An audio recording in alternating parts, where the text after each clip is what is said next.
What's up, guys, and welcome back to Matt's Collectibles and Cards. I'm your host, Matt, and we got a story time for you guys today.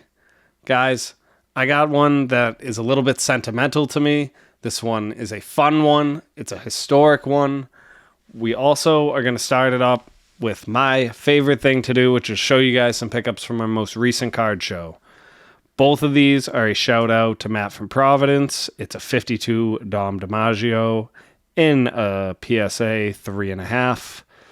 Guys, this is my first ever personally owned 1952 Topps card. And for those of you who don't know, 1952 Topps is the first ever licensed baseball set that they produced. They're super rare cards, they're super sought after cards, and Sox legend Dom DiMaggio is the first one I've ever owned. But this story time is not going to be about this card today. It's actually going to be about the other pickup I got from my buddy Matt from Providence. It is going to be a 1948 Bowman Warren Spahn card number 18 and a PSA 3. Guys, this card is super sentimental to me, and we're going to get into it right away. 1948, in the September months, a journalist out of New England proclaimed Spahn insane and pray for rain. He was talking about Johnny Sain and Warren Spahn and the 1948 Boston Braves, who went on to win the pennant that year. This was an unbelievable team that was based solely around two pitchers. So that saying was basically that this team had two guys and not much else to speak for on the pitching side of things. This card and that saying are a reminder to me of my grandfather, who was a massive Boston Braves fan. He talks about that 1948 season and Warren Spahn quite favorably back in the day. I miss my grandfather a lot, and so to commemorate him in, December of 2024, I went on to Golden Auctions, and this is one of my first ever card purchases on the auction houses. It's a beautiful copy. It's extremely clean. It's got a little stain at the top. But outside of that, I mean, there's not much to speak for that's wrong with this card. I purchased this card as kind of a memento to that story that he used to tell me, and, just kind of, our relationship. He used to tell me that story all the time on like Sundays when we'd be watching football. We'd be sitting around, he'd be telling old sports stories. And I just wanted to get something to kind of remind me of those good times and those memories.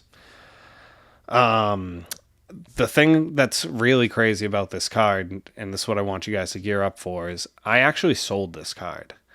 Now, I talked to Matt about it, and I don't remember whether or not I sold it to him. I did sell it. I think it was about a year ago. I couldn't find the exact date I sold it. I couldn't find who I sold it to, but I did let this card go.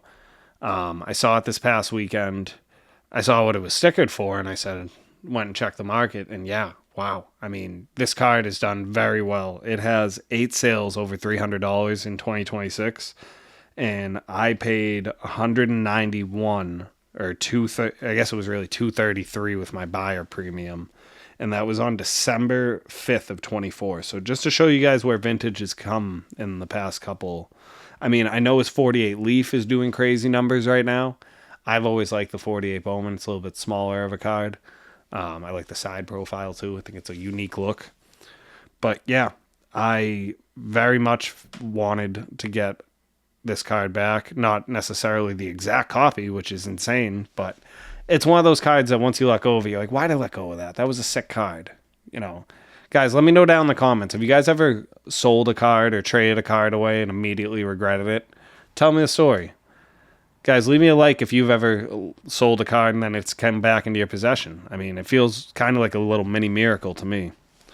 But, yeah, shout out Warren Spahn, shout out my grandfather, shout out Matt from Providence for making the deal happen. Guys, a very cool little weekend of pickups. I mean, 2 legends from 1948. Obviously, one of them is a 1952, which is historic in of itself. But yeah, guys, you know me. I'll be here. I'll be doing this stuff. Producer Scott will be filming it all. You guys know this isn't a hobby. This is... Ooh. You guys almost caught me slipping. This is a hobby. This is not a business. You guys will never catch me on that one. All right, guys. I'll see you in the next one. Peace.